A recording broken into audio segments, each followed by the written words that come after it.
PBKS Magelang. Magelang. Mas sapa kuwi ketua PBKS Magelang Mas Ivan sapa? Ivan Sudiro. Ya, nyuwun gerajakan. Diaturake gerajakane Mbak Ayu ya. Matur nuwun Mas Ivan Sudiro. Aduh.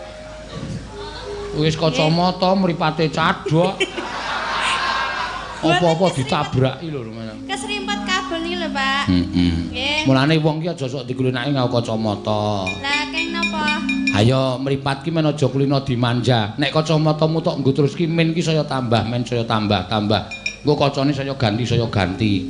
Biasa wae. Aku ki wis ora nggo weruh tulisan ngisor ki wis ora weruh niku tak nggoni kacamata.